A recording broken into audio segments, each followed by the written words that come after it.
The weight of silence pressed down on Bethany like a stone.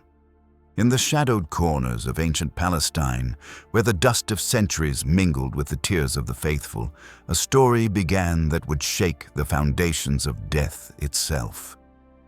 This is not the sanitized version whispered in Sunday schools, nor the comfortable tale told from distant pulpits.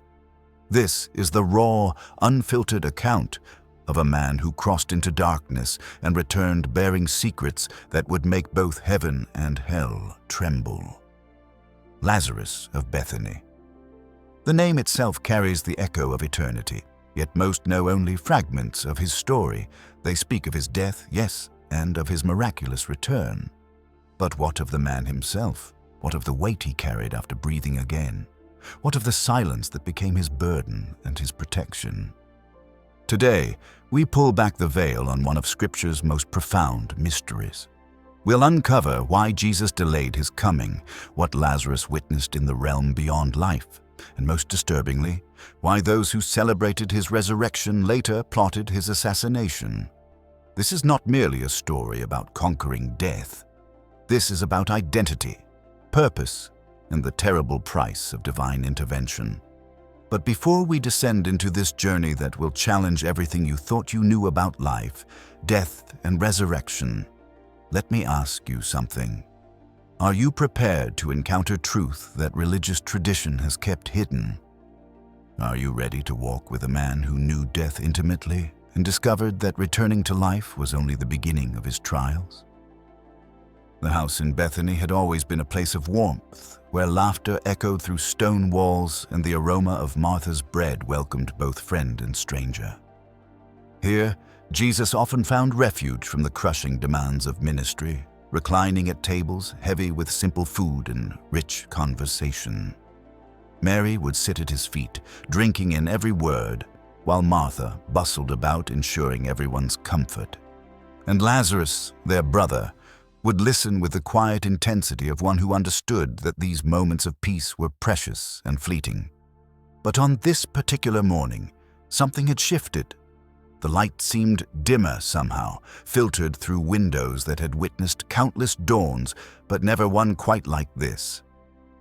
Lazarus awoke with a chill that had nothing to do with the morning air. His body, which had always been his faithful servant, now felt foreign and heavy. Sweat beaded on his forehead despite the cool temperature, and when he tried to rise from his sleeping mat, his legs trembled with an unfamiliar weakness. Mary noticed first. She had always been the most perceptive of the siblings, the one who could read the subtle shifts in atmosphere that others missed entirely. She watched as her brother moved with uncharacteristic slowness as his usually bright eyes grew dim and distant. There was something in his expression that spoke of a journey beginning, though none of them yet understood where that path would lead. Martha, ever practical, immediately began her assessment. Was it something he had eaten? Perhaps the water from the well had been contaminated. She felt his forehead, noted the pallor creeping across his skin like winter fog, and made the decision that would set everything in motion. Someone had to find Jesus. Someone had to bring word to the master that his friend was in desperate need. The sickness didn't announce itself with dramatic fanfare. It crept through Lazarus's body like a patient predator, claiming territory inch by inch.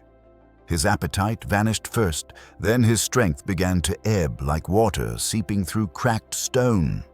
Conversations became an effort, and even the simple act of sitting upright required tremendous concentration. The man who had once worked with his hands, who had provided for his sisters and welcomed countless guests into their home, now found himself dependent on others for the most basic needs. As word spread through Bethany that Lazarus was ill, neighbors began the familiar ritual of concern. Some brought herbal remedies passed down through generations. Others offered prayers and worried whispers outside the family's door. But there was an underlying tension that no one dared voice aloud. This wasn't an ordinary sickness. There was something about the way it settled over Lazarus, something about the shadow that seemed to follow him from room to room, that spoke of finality. The message Martha sent to Jesus was simple yet desperate in its brevity. "Lord, the one you love is sick." She chose her words carefully, knowing that this single phrase carried the weight of their friendship, their faith, and their desperate hope for intervention. Surely the man who had healed strangers would not hesitate to help his dear friend. Surely the teacher who had performed countless miracles would come quickly when love itself made the request. But as hours turned to days and days stretched into an agonizing eternity of waiting, the silence from Jesus became its own kind of torment. Martha found herself pacing the floor she had walked countless times, but now each step echoed with questions that had no answers. Where was he? Had the message reached him? Did he not understand the urgency of the situation? Mary retreated into prayer, but even her communion with the divine felt strained and distant. She knelt beside her brother's bedside, watching his breathing become more labored, his skin grow more pale, and she wrestled with doubts that threatened to shake the very foundations of her faith. The Master, who had taught them to trust, to believe, to hope against hope, seemed to have abandoned them in their hour of greatest need. And Lazarus himself, suspended between consciousness and delirium, between hope and despair, began his slow descent into a darkness that would soon become absolute. Sometimes he would look toward the door with expectant eyes, as if waiting for a familiar figure to appear. Other times, he would gaze at nothing at all, his attention focused on something his sisters could neither see nor understand. The house that had once been filled with the sounds of life, laughter, and animated discussion now held its breath.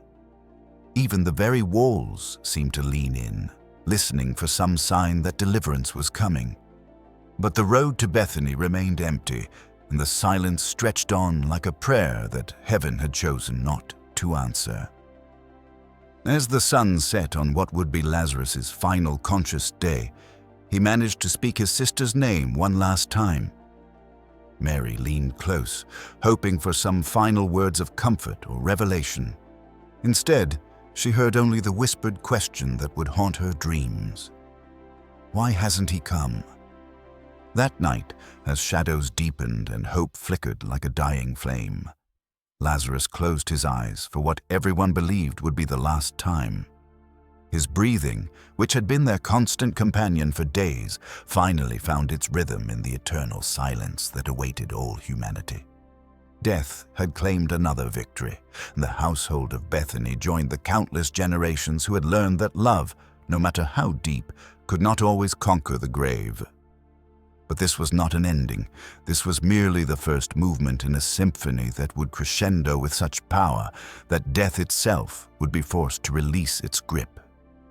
The silence that now filled the house was not empty. It was pregnant with possibility, heavy with purpose, waiting for a voice that could command even the grave to give up its dead. The Master's delay was not neglect, it was strategy, and what appeared to be abandonment was about to be revealed as the most profound act of love the world had ever witnessed. The silence that followed was deeper than any tomb Lazarus had known. Not the silence of death, which he understood intimately, but the silence of abandonment. 4 days had passed since his burial, and though his body had begun its inevitable surrender to decay, something else was unfolding in the unseen realms. Martha paced the floors of their home like a caged animal, her faith warring with her flesh. Every sunrise brought fresh disappointment, every sunset another small death of hope. She had sent word to Jesus with such certainty, such desperate trust. Lord, the one you love is sick. The message was simple, direct, burning with the urgency only love can carry. Yet the road remained empty, the horizon barren of the figure she longed to see.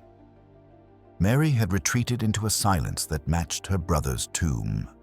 She sat in corners, wrapped in grief like burial cloths, her eyes fixed on nothing and everything. The woman who had once hung on every word of the Master now found herself questioning whether those words had ever been real. Where was the man who spoke of abundant life when death stalked their doorstep? Where was the healer when healing was most desperately needed? The neighbors whispered among themselves, their voices carrying the weight of unspoken judgment. Some said Jesus had forgotten his friends in his pursuit of greater things. Others suggested darker possibilities, that perhaps his power had limits, that perhaps the stories of his miracles had been exaggerated. A few, the most faithful, insisted he would come, but even their voices lacked conviction as the days stretched on. In Jerusalem, Jesus felt the weight of every hour that passed. His disciples watched him with growing confusion as he remained where he was, teaching and healing as if nothing had happened. But in the quiet moments between crowds, they caught glimpses of something deeper in his eyes, a sorrow that seemed to reach beyond the immediate circumstance into the very heart of human suffering. "Lord," Thomas finally ventured one evening, "should we not go to Lazarus?" The message came days ago. Jesus looked at him with eyes that held depths no man could fathom. "This sickness is not unto death," he said quietly, "but for the glory of God, that the Son of God may be glorified through it." The words hung in the air like incense, mysterious and heavy with meaning none of them could grasp. What glory could come from such delay? What purpose could be served by allowing a friend to suffer while they remained distant? But Jesus knew what they could not yet understand. In the economy of heaven, timing is everything. The miracle that was coming would require not just sickness, but death.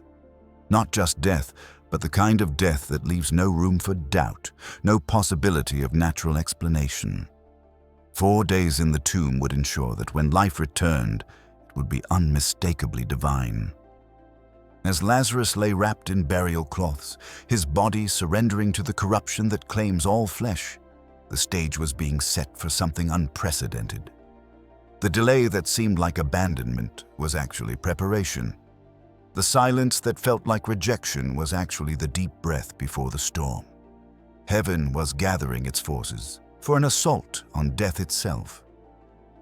Martha found herself standing at Lazarus's tomb as the 4th day dawned, her hand pressed against the stone that sealed her brother from the world. The smell of death had become overwhelming, a constant reminder of finality. Yet somewhere in the depths of her being, a small flame still flickered. Not hope exactly, but something more primal, more enduring. Faith, the kind that persists even when all evidence argues against it. "Lord," she whispered to the empty air, "I still believe you are the Christ, the Son of the living God. Even now, when I cannot understand your ways, when your silence cuts deeper than any sword, I believe." The words felt like stones thrown into an abyss, swallowed by silence. But in heaven, they landed with the force of thunder. Mary joined her sister at the tomb, and together they stood in the growing heat of the day, 2 women facing the immutable fact of death. They had done everything right, lived faithful lives, welcomed the Master into their home, listened to his teachings, believed his promises. Yet here they stood, mourning a brother who had died without seeing the face of the one who claimed to be the resurrection and the life. "He loved him," Mary whispered, her voice barely audible. "We saw it in his eyes, felt it in his presence. Jesus loved Lazarus." Martha nodded, tears streaming down her face. That love, so evident when Jesus was present, now seemed distant as the stars. How could love allow such suffering? How could the one who claimed power over death allow death to claim his friend? They did not know that their questions were being heard, that their tears were being counted, that their faith in the midst of apparent abandonment was writing a story that would echo through eternity. They could not see that Jesus himself was wrestling with the weight of what was to come, feeling every moment of their pain while holding fast to a purpose larger than their immediate understanding. The sun reached its zenith, beating down mercilessly on the sealed tomb. Inside, Lazarus lay in the absolute darkness of death, his story seemingly ended, his voice forever silenced. The man who had lived simply, loved deeply, and trusted completely was now nothing more than decaying flesh wrapped in linen, or so it appeared to every human eye. But death, for all its apparent finality, was about to meet its match. The silence that had stretched across 4 days was about to be shattered by a voice that had spoken worlds into existence. The delay that had seemed like abandonment was about to be revealed as the most perfect timing in human history. And Lazarus, who had entered the realm where no man returns, was about to discover that even that ancient rule had exceptions when the author of life decided to make them. The stage was set, the players in position, the cosmic drama ready to unfold. In a few hours, the hills of Bethany would echo with a shout that would change everything, a command that would rewrite the rules of existence itself. But for now, in these final moments before the impossible became inevitable, there was only silence, sorrow, and the kind of faith that persists even in the face of death. Death was not the end. It was only the threshold to a deeper mystery. Lazarus had emerged from the tomb, but something far more profound than resurrection was beginning to unfold. The crowds that had witnessed his return to life dispersed to their homes, carrying with them tales of the impossible. But within the walls of Martha and Mary's house, a different kind of miracle was taking shape. One that would challenge everything they thought they knew about the space between life and death. In the days following his resurrection, Lazarus found himself caught between 2 worlds. His body had returned to the rhythms of the living, breath, heartbeat, hunger. Yet his soul carried memories that belonged to no earthly realm. He would sit for hours in the courtyard, his eyes fixed on some distant point that others could not see, as if part of him remained tethered to that place beyond the veil. Martha noticed it first. The way he would pause mid-conversation, his head tilted as though listening to voices no one else could hear. The way he would reach for objects with hesitation, as if surprised by their solidity. Most unsettling of all was his relationship with sleep, where once he had slumbered peacefully, now he would lie awake through the darkest hours, his breathing shallow, his body rigid with what seemed like fear. Mary, ever perceptive to the movements of the heart, understood that her brother had not simply returned unchanged. She had witnessed Jesus weep at the tomb, had felt the earth tremble beneath the weight of divine command, had seen the impossible made manifest. But she was beginning to realize that miracles, true miracles, do not restore things to their former state. They transform them into something entirely new. The transformation was not merely spiritual. Lazarus's physical form bore subtle marks of his journey. His skin, once warm and flushed with life, now carried a pallor that seemed to emanate from within. His touch was cold, as if his blood flowed with the memory of stillness. Most remarkably, his wounds, small cuts, old scars, even calluses from years of labor, had vanished, leaving his flesh smooth and unmarked, like that of a newborn. But it was his eyes that revealed the true depth of his experience. They held a quality that made others uncomfortable, a depth that seemed to peer through the surface of things into their very essence. Children would approach him with wonder, sensing something otherworldly, while adults found excuses to look away. There was no malice in his gaze, no judgment, only a terrible understanding that seemed to weigh every word, every gesture, every breath against some cosmic scale.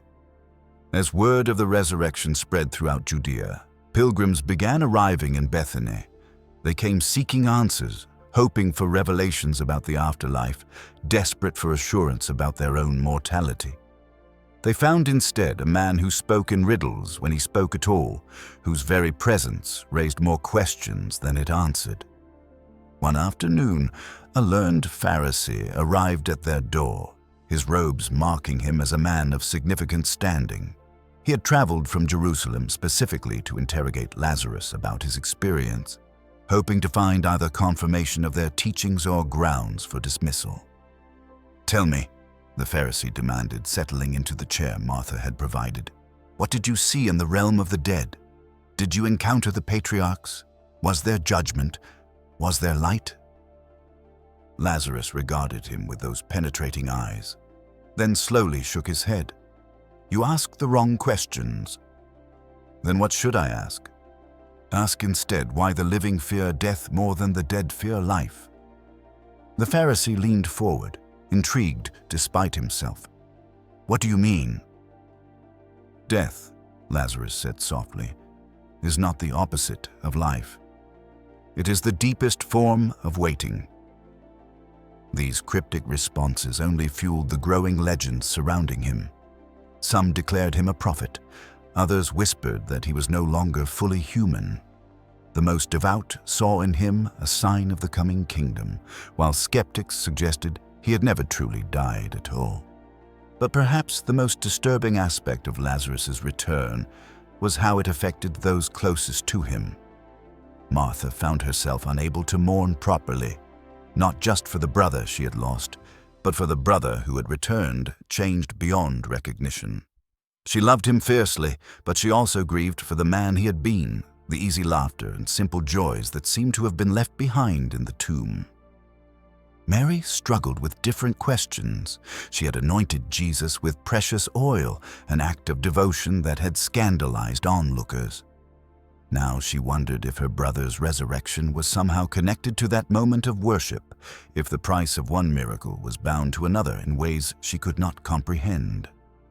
The disciples, too, were affected. They had witnessed Jesus raise the dead before, Jairus' daughter, the widow's son, but those had been swift interventions, preventing death rather than reversing it. Lazarus had been dead for 4 days, his body already beginning the process of decay. His resurrection was not a rescue but a conquest, a direct challenge to the natural order that governed all existence. Peter, ever practical, worried about the political implications. The religious authorities were already suspicious of Jesus' growing influence. A man walking among them who had conquered death itself was more than they could tolerate. It was not just a miracle, it was a revolution. John, the beloved disciple who had run to the empty tomb and believed, saw in Lazarus a preview of their own destiny. If death could be reversed, if the grave could be forced to surrender its captives, then perhaps the promises Jesus had made about eternal life were more literal than they had dared to imagine. But it was Thomas who asked the question that haunted them all. If Lazarus could be brought back, why was he chosen? What makes his life more valuable than the countless others who have died? The question hung in the air like incense, heavy with implications none of them were prepared to address. Was resurrection a gift or a burden? Was Lazarus blessed or cursed? And if Jesus possessed such power over death, what did that mean for all of humanity?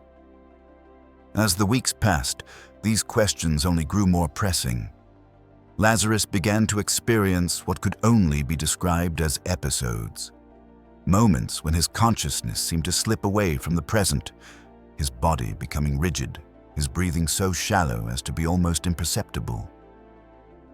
During these times, Martha and Mary would sit vigil beside him, afraid that death was attempting to reclaim what had been taken from it. When he would return to awareness, Lazarus never spoke of where he had been.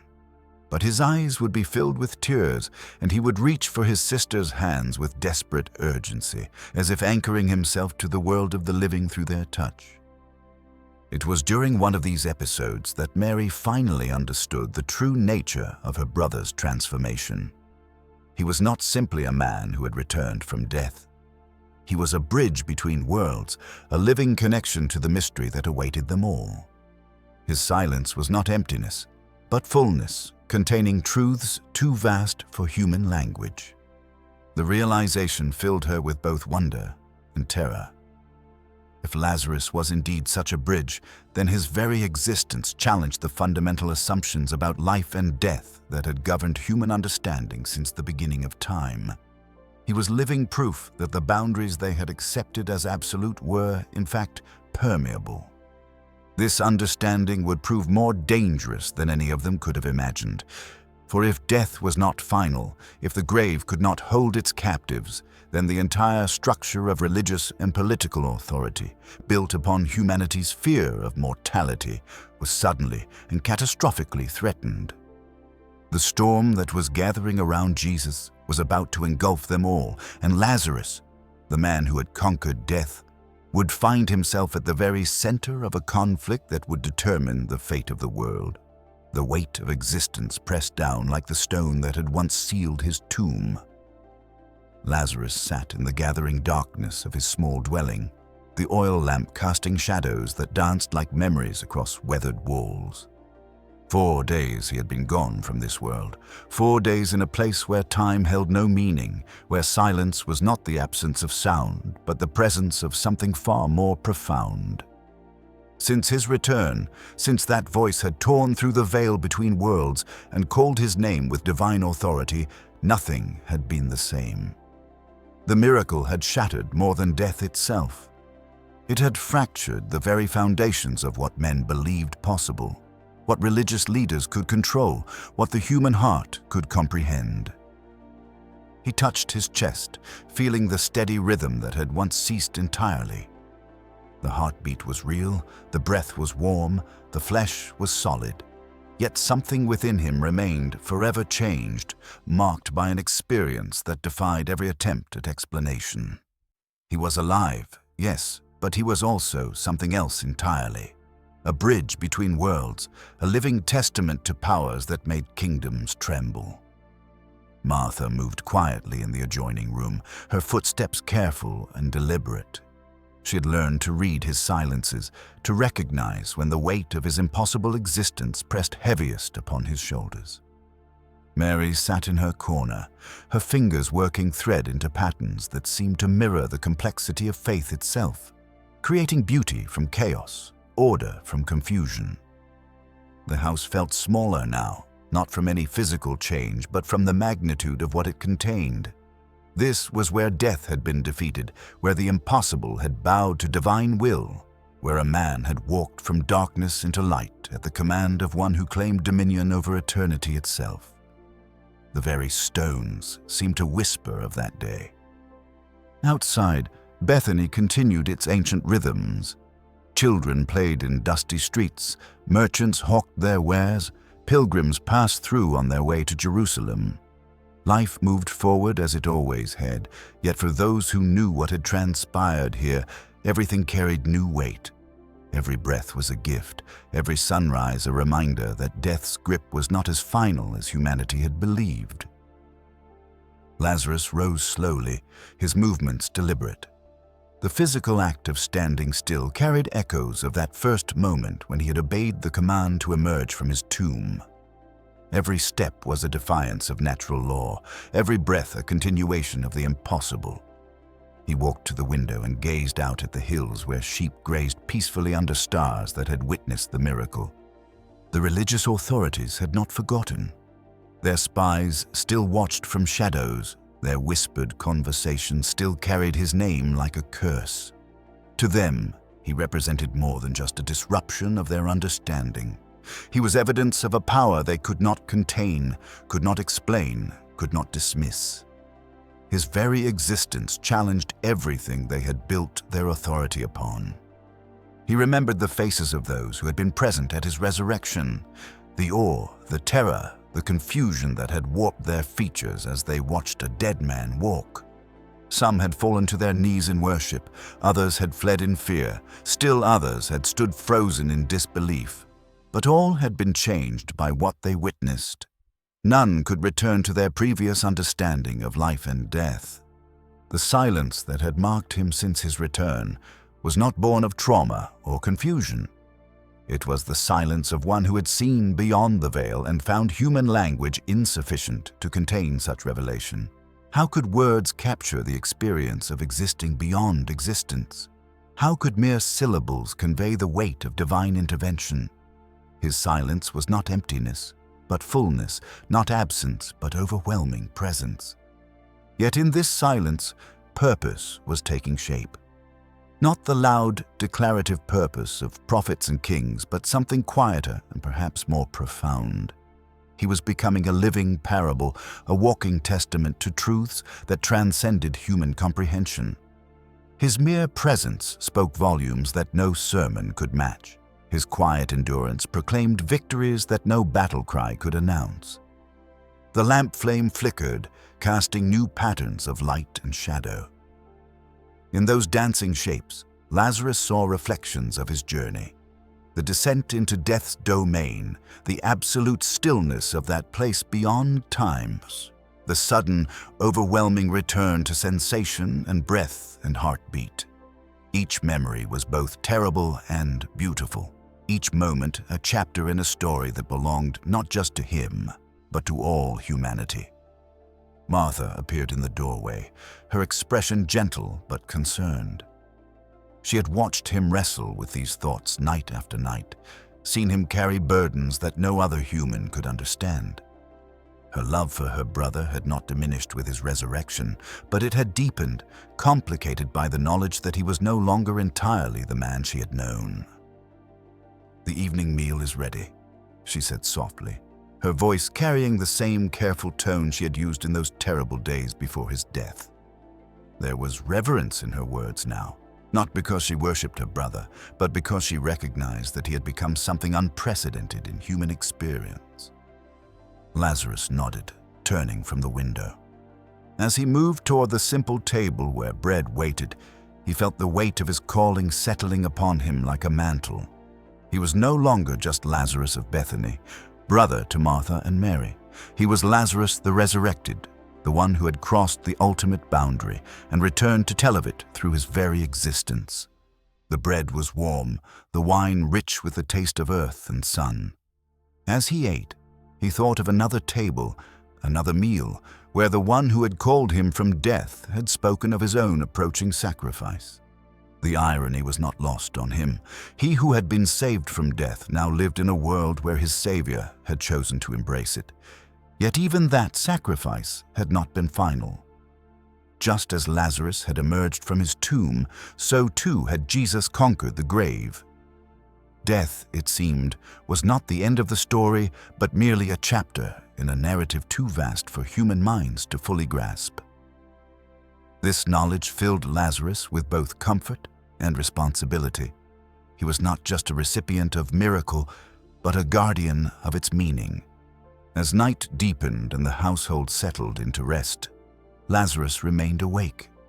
Sleep, when it came, brought dreams that were more like memories of a place where dreams could not exist. He found himself suspended between two worlds, belonging fully to neither, carrying truths from one into the other like a messenger who could never deliver his message in words. The transformation was ongoing, he realized.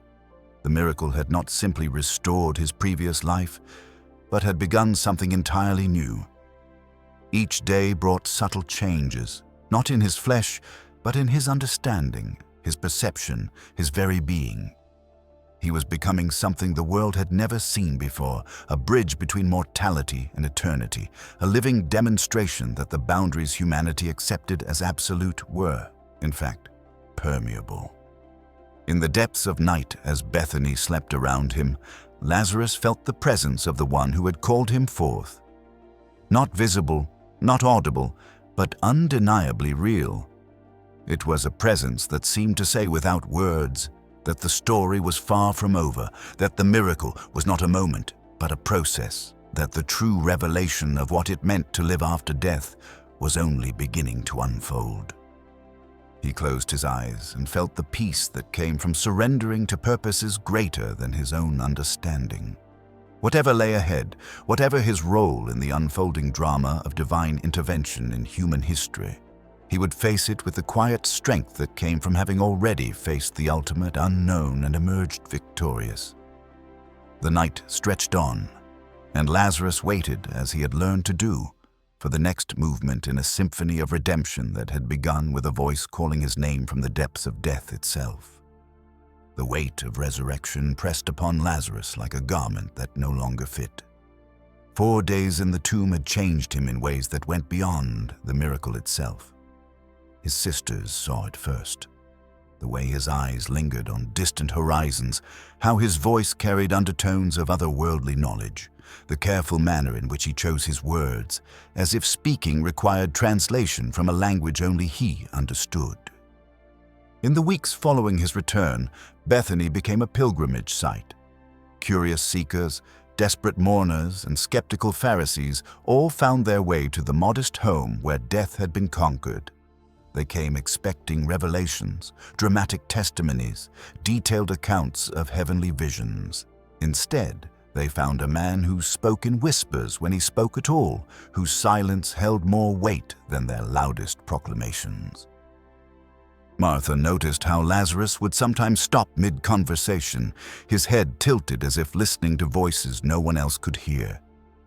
Mary observed that he no longer slept through the night, often rising before dawn to sit in the garden, his face turned toward the sky with an expression of profound longing. There was a restlessness in him now, a spiritual displacement that seemed to grow stronger with each passing day. The transformation wasn't merely emotional, it was physical. His skin had taken on an almost translucent quality, as if the veil between worlds had grown thin around him.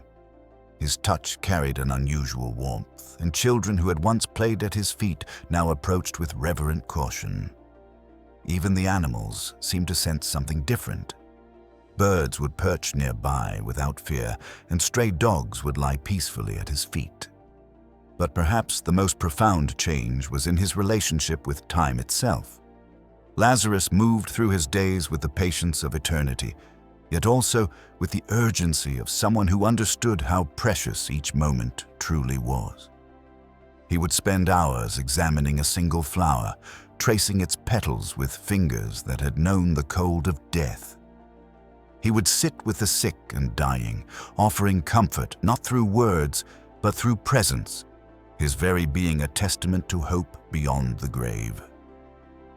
The religious authorities watched from afar, their concern growing with each report of Lazarus's influence. He preached no sermons, performed no miracles, yet his mere existence challenged their understanding of life, death, and divine power. The man who had returned from the dead was becoming more dangerous than any revolutionary, for he represented a truth that could not be argued away or silenced through conventional means. As news of Jesus' growing popularity spread throughout Judea, the tension around Lazarus intensified. The Sanhedrin began to speak in hushed tones about the problem he represented. How could they maintain their religious authority when a living miracle walked among the people? How could they explain away what thousands had witnessed with their own eyes? The conspiracy against both Jesus and Lazarus was already forming in the shadows of the temple. The chief priests understood that eliminating Jesus alone would not be sufficient. Lazarus's continued existence would serve as an eternal reminder of the power they had witnessed. The resurrection had not only brought one man back to life, it had fundamentally altered the balance of power in Jerusalem. Yet Lazarus seemed unaware of the danger, or perhaps he simply accepted it as part of his new existence. He continued his quiet life in Bethany, tending to his household, caring for his sisters, and bearing witness to the miracle that had transformed not just his own life, but the very nature of what it meant to be alive. In his silence, he spoke volumes about the mystery of resurrection, the weight of divine calling, and the price of being chosen to bridge the gap between mortality and eternity.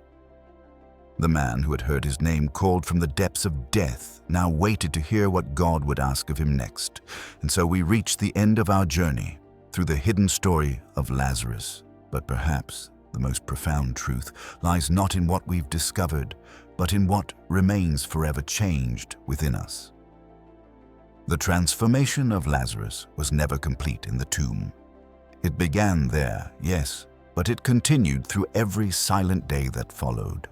Through every questioning glance, through every moment when he chose to live with the weight of divine mystery rather than the comfort of simple answers. His resurrection was not a return to who he was, but a becoming of who he was meant to be. In those final years, as his hair turned silver and his hands trembled, Lazarus embodied something the world had never seen before. A man who lived simultaneously in time and eternity, who walked among mortals while carrying the secrets of the immortal. His silence had not been emptiness, it had been fullness too vast for words. His struggle had not been weakness, it had been the human soul stretching to contain the infinite. When death came for him the second time, it came not as conqueror, but as servant. The same voice that once thundered, "Lazarus, come out," now whispered gently, "Lazarus, come home." And this time, there was no stone to roll away, no crowds to witness, no miracle to proclaim. There was only the quiet dignity of a soul completing its appointed course. But the story doesn't end there. It never could. Because Lazarus had become something unprecedented in human history, living proof that the boundary between life and death is not a wall, but a door. And that door has a key, and that key is held by love itself. Every person who heard his story, who saw his face, who witnessed his transformed life, carried within them a seed of the impossible. They learned that resurrection is not just an event that happened once to one man in a garden tomb, but a reality that touches every heart that dares to believe. They discovered that the voice capable of calling the dead to life still echoes through the corridors of time, still speaks names with divine authority, still offers second chances to those the world has written off. The hidden story of Lazarus reveals that we are all, in our own way, bound in grave clothes. We all carry the scent of death, the weight of endings, the fear of the final silence. But we also carry the potential for resurrection, the possibility of hearing our own names called with love so fierce it breaks the bonds of impossibility. Lazarus lived twice so that we might understand that life is not measured in heartbeats, but in hope. Not in breaths, but in belief. Not in years, but in the eternal moments when heaven touches earth and calls us by name. His silence taught us that some truths are too sacred for words. His struggle showed us that resurrection includes wrestling with God. His faithfulness proved that miracles are not magic tricks performed for crowds, but divine interventions that transform individuals who then transform the world. The authorities feared him because he represented something they could not control, the power of authentic resurrection life. They could imprison prophets, silence teachers, execute revolutionaries. But what do you do with a man who has already died? How do you threaten someone who has seen the other side and returned not with fear, but with peace? Lazarus became a walking reminder that the worst thing that can happen to a human being is not the last thing, that every ending is pregnant with the possibility of beginning, that the grave is not a period, but a comma in the sentence of eternal existence. And so his story continues in every person who chooses to live beyond the limitations others place upon them. It echoes in every individual who rises from the death of dreams, relationships, hopes, and identities. It resonates in every soul who hears their name called by love and responds, "Here I am." The hidden story of Lazarus is ultimately our story. We are all called out of tombs of our own making, summoned from deaths of our own choosing, invited into resurrections we never thought possible. The question is not whether the voice is calling, but whether we have the courage to listen, to respond, to step into the light wrapped in the grave clothes of who we used to be, and allow divine love to unbind us into who we are becoming. In the end, Lazarus teaches us that resurrection is not about returning to life as it was, but about entering life as it was always meant to be. And that life, that true life, that eternal life begins the moment we hear our name spoken by love itself and choose to answer. The stone has been rolled away, the voice is calling, the only question that remains is, will you come out?